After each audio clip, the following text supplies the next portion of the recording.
তো ওমরে ফারুক জুমার খুতবা দিচ্ছেন জুমার মেম্বারে দাঁড়িয়ে।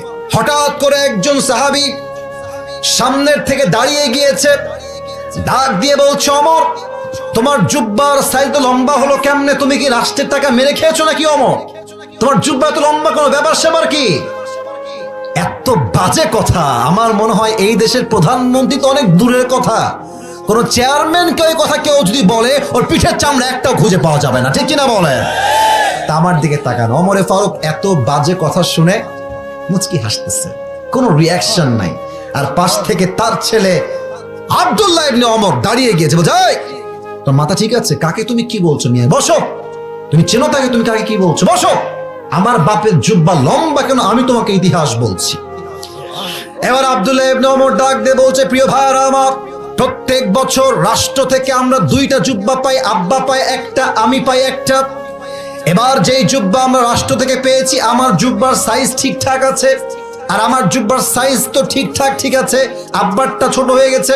টিস্যু দেখেন, এটা হচ্ছে ওমরে ফারুকের ছেলের জুব্বা, আর এটা হচ্ছে ওমরে ফারুকের জুব্বা। বোঝাবার স্বার্থে প্র্যাকটিক্যালি আমি এটাকে একটু ছেঁড়া ট্রাই করছি। এবার রংপুরের ভাইরা, এটা হচ্ছে আমার বাম হাত যেখানে ছেঁড়া আছে, আর ডান হাত যেখানে পুরোটাই লম্বা আছে। একটু বুঝে বলেন তো, এটাও জুব্বা, এটাও জুব্বা। আমার বাম হাতের জুব্বা বেশি লম্বা না ডান হাতের জুব্বা বেশি লম্বা? ডান হাতে। বলো সবাই, কোন হাতে?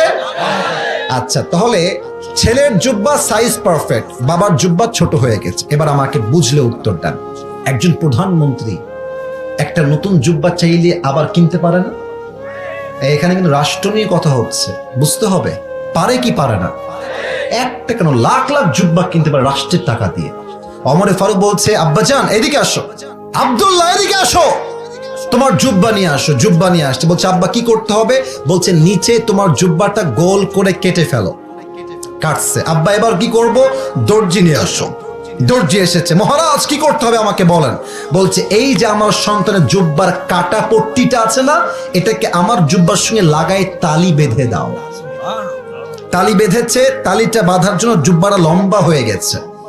ওমরে ফারুক তালি দেওয়া ছেঁড়া জুব্বা পরিধান করেছে, রাষ্ট্রের 1 পয়সা মেরে খায় নাই, ঠিক কিনা বলে? তা আব্দুল্লাহ বলছে, কেন খায় নাই?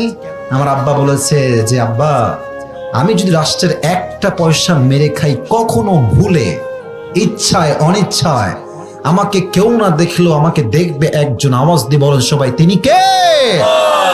আপনারা সবাই ঢাকার মেট্রো রেল নাম শুনছেন না?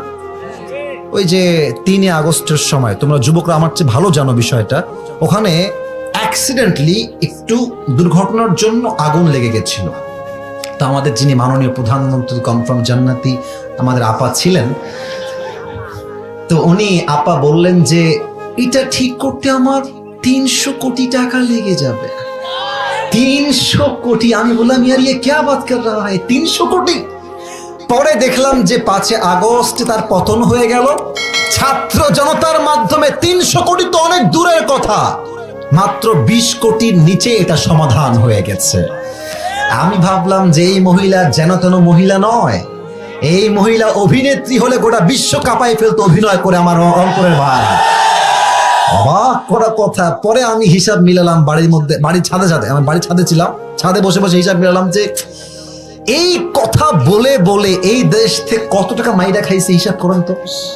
1 টাকা নয়, 2 টাকা নয়, হাজার হাজার কোটি টাকা এই দেশের মাটির থেকে বিদেশের মাটিতে পাচার হয়ে গিয়েছে, ঠিক কিনা বলে?